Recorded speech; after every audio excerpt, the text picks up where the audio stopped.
Hey guys, welcome to another edition of the Vinyl Den. This is your channel for record collecting by record collectors. My name is Nick. I'm Ian. And so to kind of, first off, in this episode, we're going to be talking about some of our favorite record stores. It was about a year and a half ago, right? When we made our, Ian and I spent like a whole day and we went to like a bunch of different record stores, right? It was last year. It was last I summer. want to say it was like March of last year.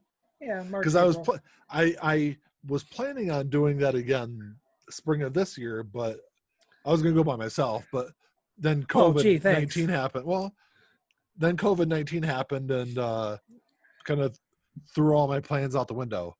Threw a lot of people's plans out the window. Yeah. Oh, well, obviously that and people's lives out the window and everything else. So. Right. Yeah. Me not being able to shop at my favorite record stores was not the end of the world. Even though some days it felt like that. Right. my how about this, Ian? My bank account liked me not having to go to a bunch of record stores. Indeed. Yeah, I saved a lot of money with this shutdown. But then once it started opening up, it didn't matter. I spent a bunch of money anyway. So I mean, I've been to, I don't know, quite a few different record stores, and not just I've not only just in like southeastern Michigan, but I've been to a couple of different ones in Ohio. I've been to record stores in Illinois, Florida, Tennessee, all over the place. But so I figured we kind of talk about, there's like one main favorite record store that I'm sure is probably the same as yours. Yeah. Absolutely. And then there's some other ones that are like really good ones also. Yeah. So I guess I'll let you start with the obvious choice. That would be Dearborn Music. Yeah, absolutely. Dearborn. So it's on Michigan Ave in Dearborn, Dearborn, Michigan. Yep. They do have a website, it's dearbornmusic.net. I know during the COVID pandemic, at least while they were shut down, they were doing free domestic shipping. I think they're actually still doing it. Any order over $30 is free shipping. So if you're someone that lives in an area that doesn't have a conveniently located record store and you don't necessarily want to buy things off of Discogs, Dearborn Music's a great website to go through. You can order whatever you want. They can order things for you. It's not necessarily shipping only from stuff in the store. They do a lot of pre-orders. Like I said, anything over, I think it's $30 they ship for free. Not bad. I've never ordered because I'm an in-store guy. I'm old school. I like to go in and look around. Obviously, that's not been practical. But you know, and I have ordered some shit off of Amazon and Discogs and stuff. But you know, yeah, I much when it comes to Dearborn Music, I want to go in. I like to, you know, I've got that. I need to touch stuff. I need to look through stuff. But you've pre-ordered things through them, haven't you? Or you pre-ordered them in person? I pre-ordered it in person. Okay, because I've done pre-orders. I've done pre-orders through their website, and I also placed an order and picked it up in person. So I've never had it shipped to my house. Obviously, they're not super close to me. It's like a 45-minute drive each way to get there. But so I've definitely done some orders through their website. We were just talking about it. The last Kansas album that came out in 2016.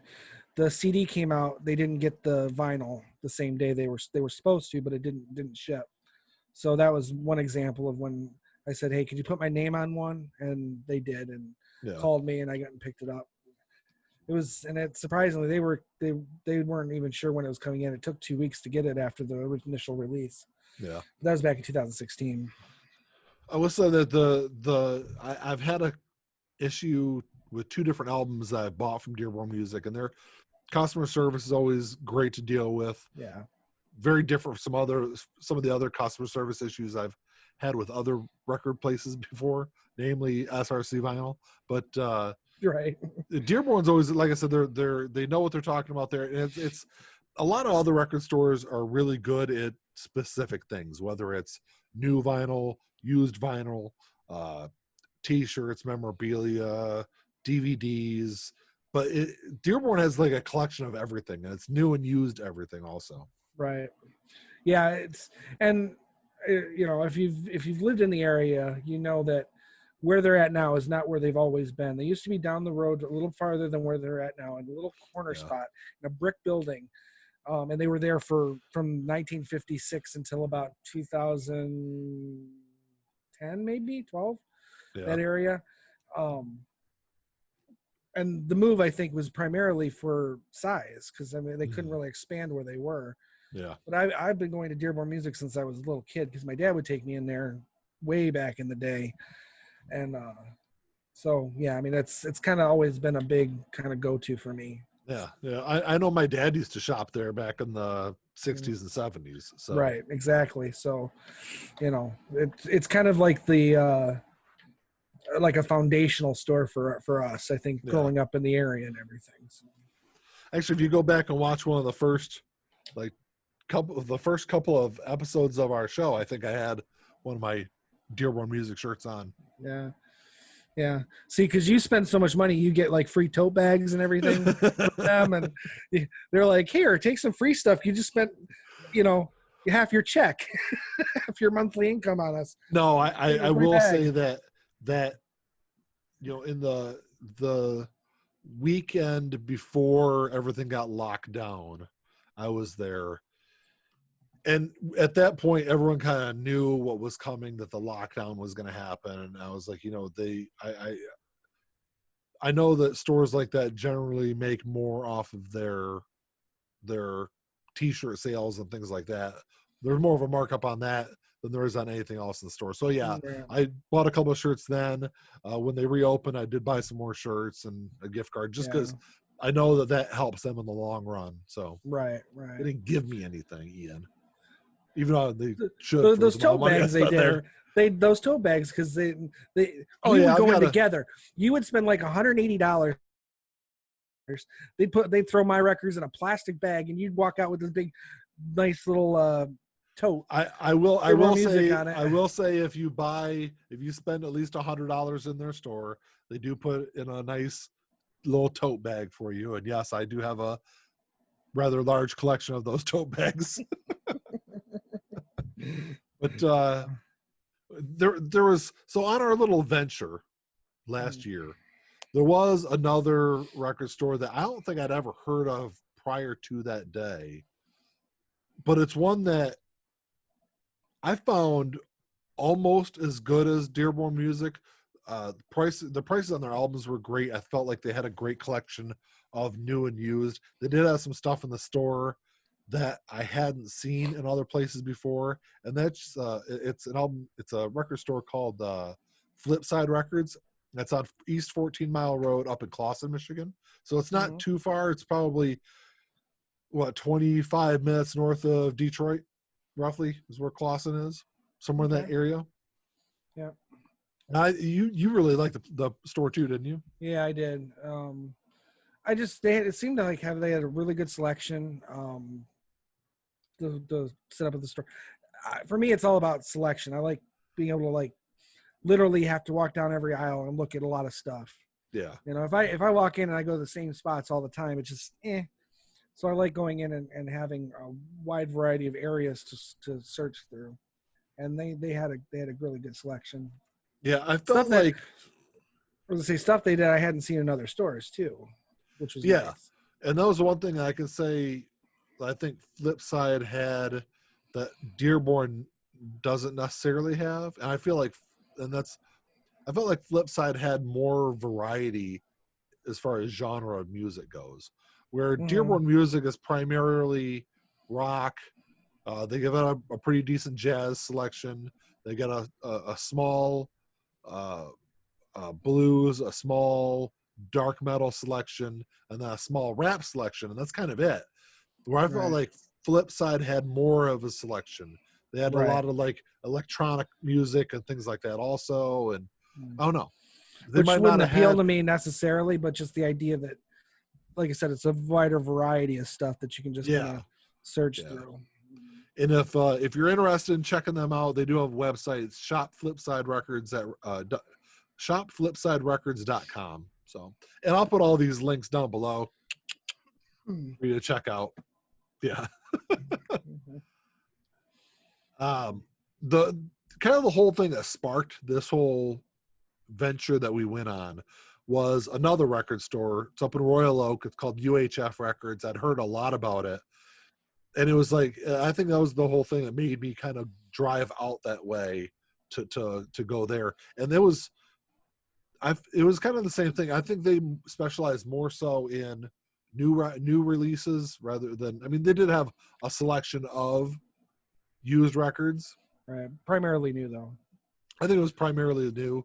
Their pricing was, I'd say, competitive with a lot of the other stores. They weren't like outrageously priced. There was one record store which will remain nameless that Ian and I went to that day that was I felt way overpriced and did not have a good selection, was not laid out really in a easy way to find what you're looking for. It seemed like more of a hodgepodge. And but UHF was not that. And they're, if you can go, they're on they've got their own website. It's uhfrecords.com. You can check them out online. But it's a great selection, really helpful. They seem like really knowledgeable staff. The thing I can say about UHF that I like better than Dearborn and some other places is UHF has a rewards program. Okay. Which if you spend X amount of dollars, you get, I forgot how much you had to pay, how much you had to spend and how much you got back. But I want to say it was like you spend $300 over the course of, X amount of visits, and then you get like 25 or $30 off your next purchase. So every visit you're saving like $800 or something like that. Whatever. I don't spend that much in records, man. Come I know, on. I'm slight exaggeration. just scotched. But yeah. Do you remember going to UHF? Oh yeah, I remember the vast majority of that day because I think we finished out at Third Man, if memory serves, in Detroit, Cass Corridor. Which I was actually going to be the next one I was going to talk about if you wanted to talk about it. Well, I mean, it's very niche. It's like, you're not going to find a large selection because it's just Third Man Records, which obviously, if you don't know, is Jack White's label and store. I picked up a couple White Stripes albums I didn't have, and I like the idea of buying it, kind of giving the money directly to the artist in a sense. But they got a pressing plant in the back.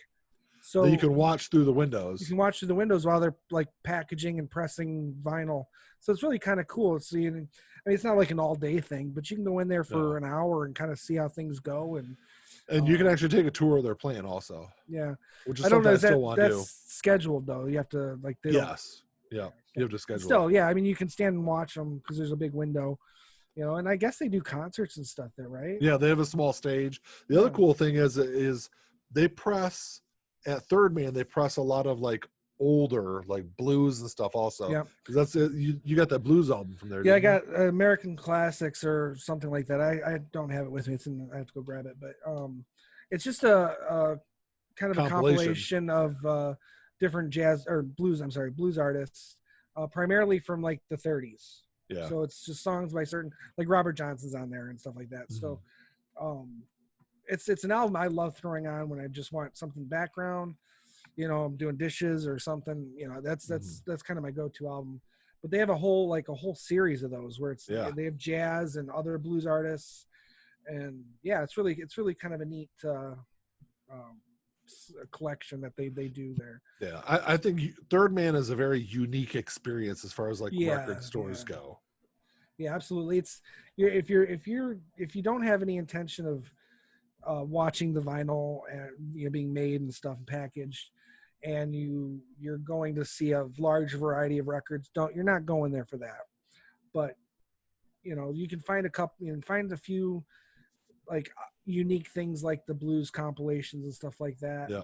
And some local Detroit artists that are pressed that are through Third Man. So that's cool too. You can find some artists you never heard of. Mm-hmm. You might pick it up and not like it, but you may pick it up and say, "Hey, wow, that's a great fucking exactly." Right exactly. The next one I want to talk about was probably my second favorite record store to go to, and that's a place called Culture Clash Records. They're down on Secor Road in Toledo. Mm-hmm. The first time I went out there, I don't think I really gave them a fair shot. I think the first time I went was probably pretty early on in my record collecting. Was I When I with you got, that time? I don't I know, only went with you. maybe I only went there once. it probably was the first It time I was went down early, there. yeah. And I picked up a couple records there when we and went. the first time I think I was expecting something different than what it was, but I've been there just a bunch of times since then, and I've always had good experiences down there. The guys there that work at Culture Clash definitely know their music. They're great at recommending things. You can check them out online at cultureclashrecords.com. The cool thing about Culture Clash is Record Store Day, which I hadn't been there on Record Store Day until this past year, so 2019. And we'd stood in line at Dearborn Music since like 4 o'clock in the morning. We got what we wanted, and there was still a couple of titles I was still looking for. So I drive down to Toledo.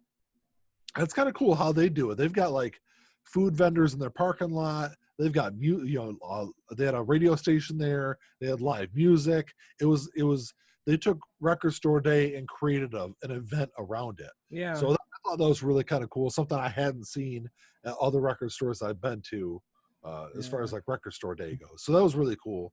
So yeah, it's definitely a place that whenever I'm down in the Toledo area, it's definitely a place I stop and check out.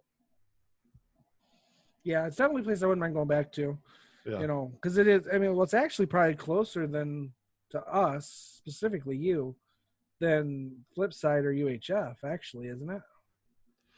Oh, absolutely. Distance? Oh, yeah. Because for me to get to Flipside or UHF, it's probably an hour and 15 minutes or so. Okay. It's probably still a solid 45 minutes or more from you.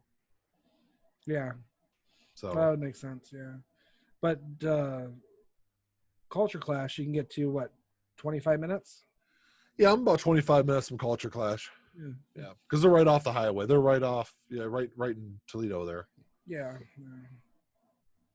Okay. So what else you got? Because those are really the only ones that kind of stand out for me. I mean, Encore and Ann Arbor, but yeah, I was going to talk about them. The Encore Records, which they recently moved last year because the building that they were in for the past 30 years or whatever it was, they've been there for a long time, but their building got sold, so they were forced to move. They're actually down on North 4th Ave in Ann Arbor, which is down in like the Carytown district, I think is what it's called, which I've been to the new store. It's actually a pretty nice layout. I think I actually like the layout a little bit better in the new store than the old store. Oh, okay. It seems like they're tight. It was very tight in the old store. It's not so much now, but Encore is a staple in the Ann Arbor area. Absolutely. And they've got a great selection of new stuff. They've got a great selection of old stuff. And I do like the way they kind of lay their store out, because their new and used aren't separated. They're all in, if you're flipping through an artist bin, you've got all the new and all the used in that same bin, which okay. Culture Clash does the same thing at Toledo. Right. But I do kind of like that, because it's not like I'm looking over here for one artist, but then, oh, well, maybe I want to go over here and look for something new if they don't have it in used. So they didn't used to do that. They used to have a small section for their new stuff, and then everything else was used. Yeah. It's not laid out like that. I was there early this year, some point before everything got closed down, and it was kind of cool because I'm kind of walking through looking for stuff. I went in there just to check out the new store. I hadn't been in there yet. Yeah, I still haven't been there yet. And there's this guy comes walking, and he's a nicely dressed kind of guy, older, I'd say probably in his mid 60s, and I don't know who the hell this guy was, but he was obviously somebody, because 4 or 5 people came over and asked him if they could take a picture with him, and the last guy that took his picture was like, "Hey, I have a nice flight back to LA," and blah blah blah. And I probably should have taken a picture with my phone real quick just so I could go back later and see who he was, but I'm not sure who the guy was. But it was Encore is one of those kind of places where you go into and you never really know what you're going to run into in there. Right. Because it is such a staple for the Ann Arbor area. Right. And because they do deal in used and they are a college town, sometimes you find some really unexpected gems there. Yeah, absolutely. We've seen it at Dearborn Music since then, but I got the Jethro Tull 20th anniversary box set vinyl, Uh-huh. 5-record set. They're not a bad price and in pretty really good condition. Yeah. I got there for like $35. Mm-hmm. So, Yeah. you know, I think in fact you were looking at it and you were thinking about buying it, and I just picked it up and bought it from under you, kind of. Yeah, But, I ended up finding a copy off of eBay, I think, for not a whole lot more, but it was definitely more than what you paid for yours. But yours looks good too. Yeah, you can check them out at EncoreRecordsA2.com. Mhm. Like I said, I'll put all those links down below. But that's all I got. Those are some of our favorite stores to kind of go through and if you're in the Southeast Michigan area, they're in the general vicinity. They're absolutely within a good drive, but some of those stores I think are even if you live an hour or more away. I mean, some of those stores are worth the trip for sure. Right. Yeah, they're not like Dearborn Music for us, where we can go once a week, but maybe a once a month trip when there's not a pandemic. Yeah, COVID willing. Yeah. Yeah, once a month kind of thing. Because I think I've really been wanting to do that again. Just take a trip around, just take a day and just go record shopping. I spent way too much money on records that day. We both did. I think that was the most I'd ever spent in one day. I think I was at just above the $200 mark, and you were 3-4 on that day. Yeah, I'm not proud to say how much I spent on records that day. Yeah, it was a lot because you bought like 12 or 13 records that day. Something I like think that. I walked away with 8. Yeah, and they were all new, so and obviously new records cost more than used ones. Of course. So that's all I got. Like I said, if you don't have record stores in your area, you can check them out online. They all have Facebook pages you can go on to and follow them. And anything else to add, Ian? No, other than I'm glad we're wrapping this up because there's a storm outside and my lights are flickering. Well, let's end there. Okay, so go ahead and give us a thumbs up, right, Ian? Yep. Hit the subscribe button down below. And that's all I got. Until next time. Talk to y'all later. Keep on spinning. Peace. Mm.